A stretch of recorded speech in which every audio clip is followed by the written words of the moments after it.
the Dallas Cowboys have to be pretty happy with themselves the way their offseason has turned out so far. They've done an excellent job of adding some quality free agents and can now approach the 2019 NFL Draft without any glaring needs. This pretty much allows them to approach the draft with an open mind as to how close to the vest they want to play things. The Cowboys now have the freedom to do whatever they want to in regards to the draft. They can choose to stand pat with their 6 draft picks, or they can choose to move up or down depending on how things play out. It's a freedom that could make this draft really interesting. For today though, I want to share with you a scenario where they trade down with the Tampa Bay Buccaneers. The Cowboys will have to move down 12 draft slots, but according to the trade value chart it ends up being an equal trade for both parties. Let's take a look. Buccaneers receive Dallas second-round pick 58th overall, which is worth 320 points. Cowboys receive the Buccaneers third-round pick 70th overall, and a fourth-round pick 107th overall, which together add up to 320 points. 58 equals 320, 70, 240, 107, 80 equals 320. After making that trade, the Dallas Cowboys now have 2 draft picks in the third round, 3 in the fourth round, 1 in the fifth round, and 1 7-rounder. Continue to read below to see who I drafted for the Cowboys in this trade-down scenario. Our 3/6 stall, Darnell Savage, S. Maryland. Our 3/26 stall, Mecole Hardman, WR, Georgia. Our 4/5 stall, Kahale Warring, T. San Diego State. Our 4/27 stall, Isaiah Johnson, CB, Houston. Our 4/34 stall, Tristan Hill, DT, Central Florida. Our 5/26 stall, Sheriff Miller, Penn State. Our 7/27 stall, Bruce Anderson, RB, North Dakota State. How do you feel about this Dallas Cowboys 7-round mock draft? Name: Mike Weber. Position: running back. School: Ohio State Conference. Big Ten class: RS Junior jersey, no.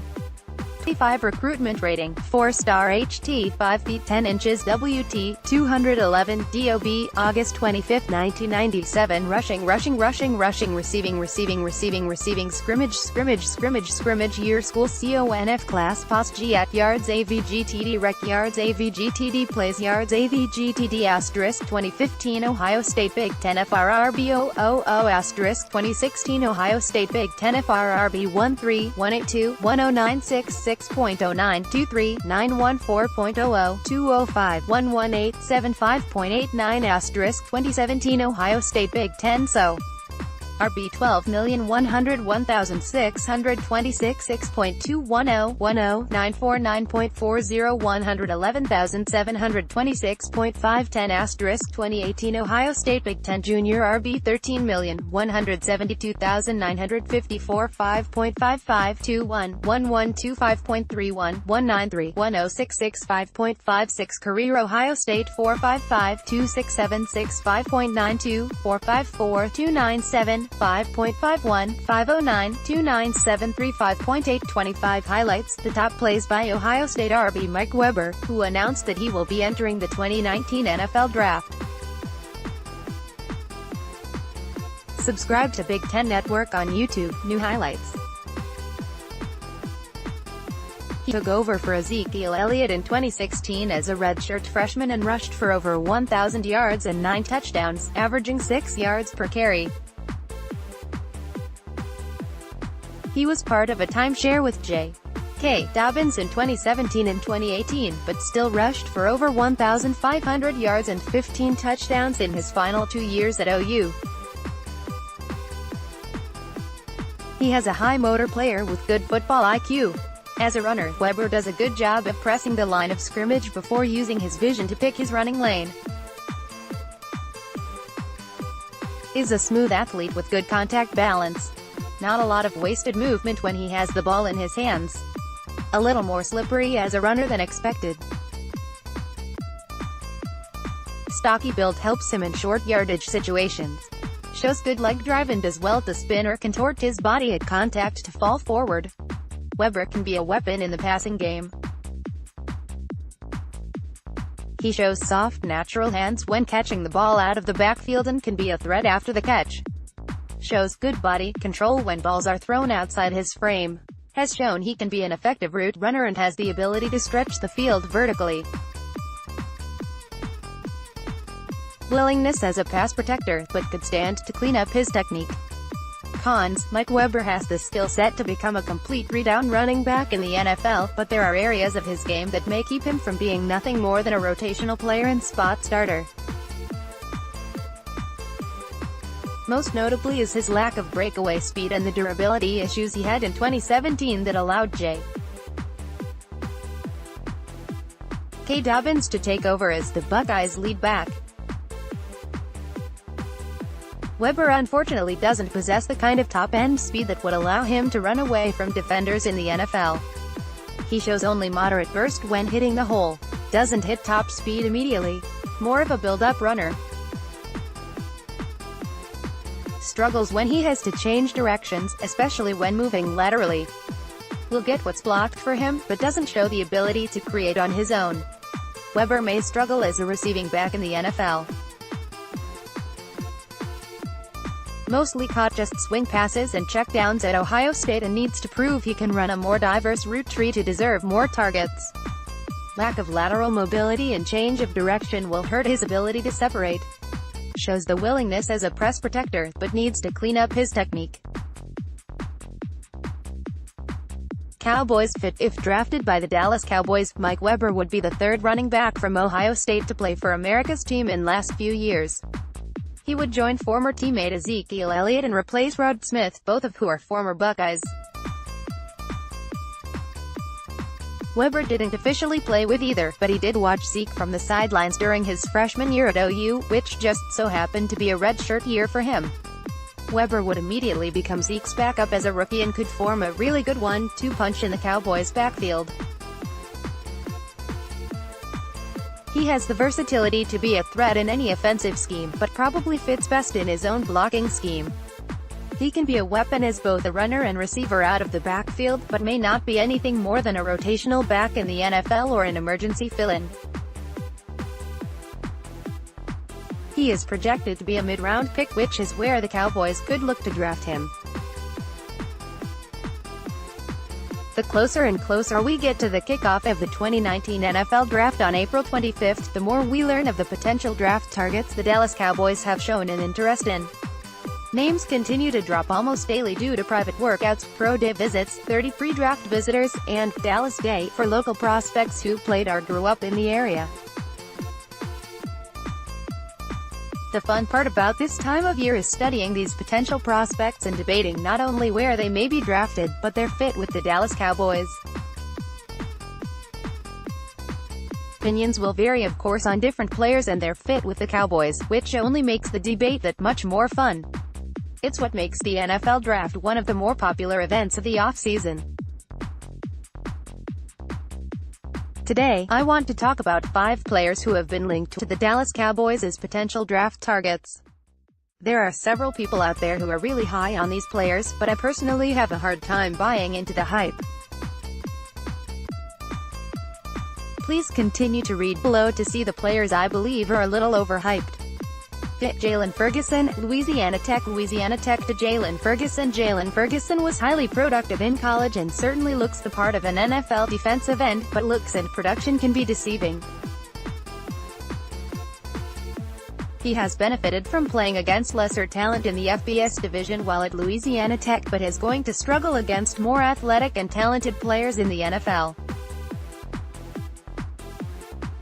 The Cowboys have shown an interest in Ferguson, but I for one don't buy into the hype. He's been projected as a potential first-round pick, but his lack of athleticism on tape was confirmed recently at his pro day. He won't be able to overpower offensive linemen in the NFL and unfortunately doesn't have the speed or athleticism to fall back on. Because of that, I wouldn't consider drafting him until day 3. Jonathan Abram, Mississippi State Jonathan Abram. Jonathan Abram is another player the Dallas Cowboys have shown an interest in and have met with recently, who I believe is a bit overhyped. He has the size, speed, and athleticism NFL teams look for in a safety prospect, but I was really unimpressed when I sat down and watched his tape at Mississippi State. What I saw from Abram is a player who is going to struggle in coverage. I love how he flies all over the field and delivers a hit, but I think he's going to be a liability in the passing game. I think he fits in the mold of another Mark Barron or Deion Buchanan. They were both highly touted safety prospects coming out of college, but ended up playing a hybrid safety, linebacker role. That's what I see when I watch Abram play. My scouting report on Jonathan Abram. DL Charles Omenihu, Texas DL Charles Omenihu is someone who's been mocked to the Dallas Cowboys on a number of occasions as their second-round pick at 58th overall, and honestly that scares me a little bit. He looks the part of an NFL defensive end, but so did Taco Charlton. Unfortunately, that's who he reminded me of when I watched his film. Both Charlton and Omenihu look the part of an NFL defensive end, but both players are really raw entering the NFL. Charlton was somebody I thought might be best playing inside at the 3 technique, and I see the same from Omenihu.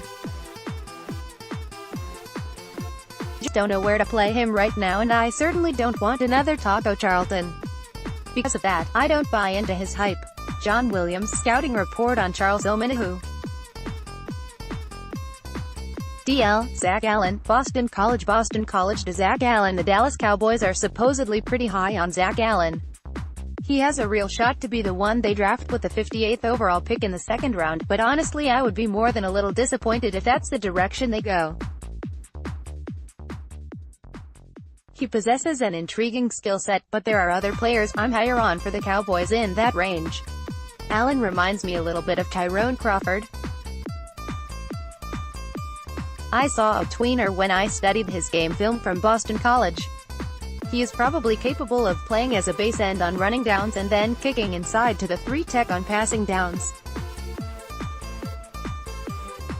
But I also think he will struggle at both positions.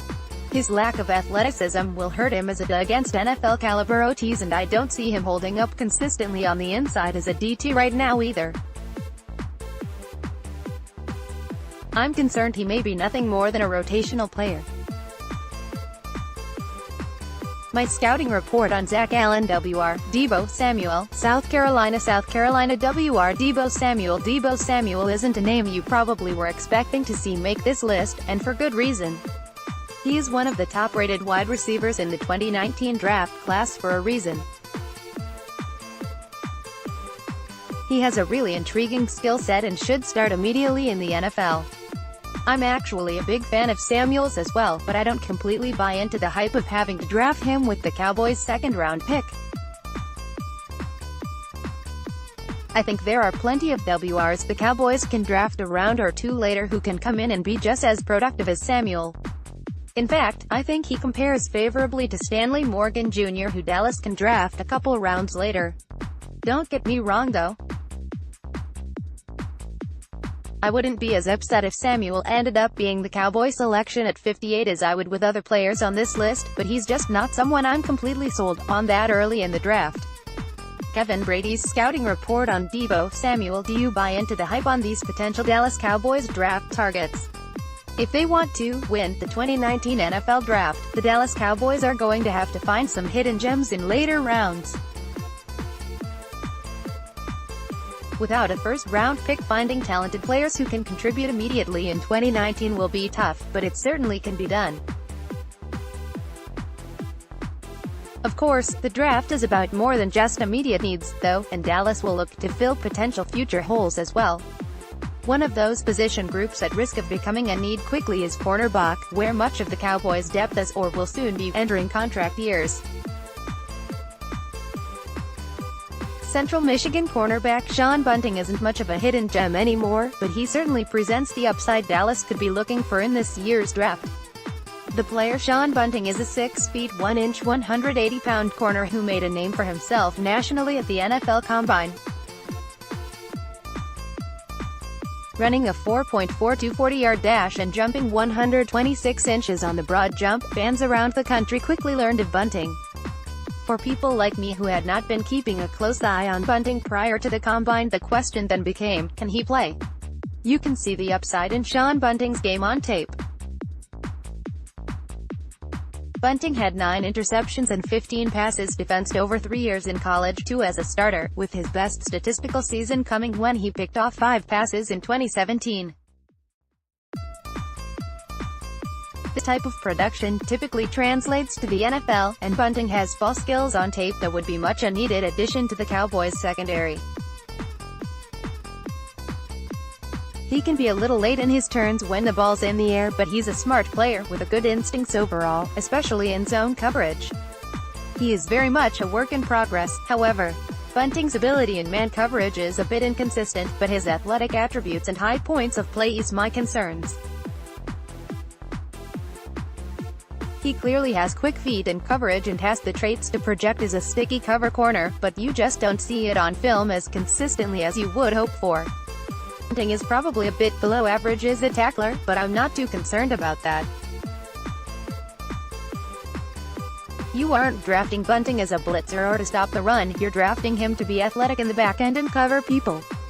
I can see the Cowboys using Sean Bunting in a variety of different ways. I think he'd be at his best right now as a cover 3 corner, but his traits and length likely signal a long-term fit in Dallas to Chris Richard. If the Cowboys were to take Sean Bunting, however, they might need to do it at 58. He's been a riser since his performance at the combine, and I'm not sure he'll make it to 90th overall. 58 is a tad too rich for me when it comes to Bunting, but I wouldn't hate the pick whatsoever.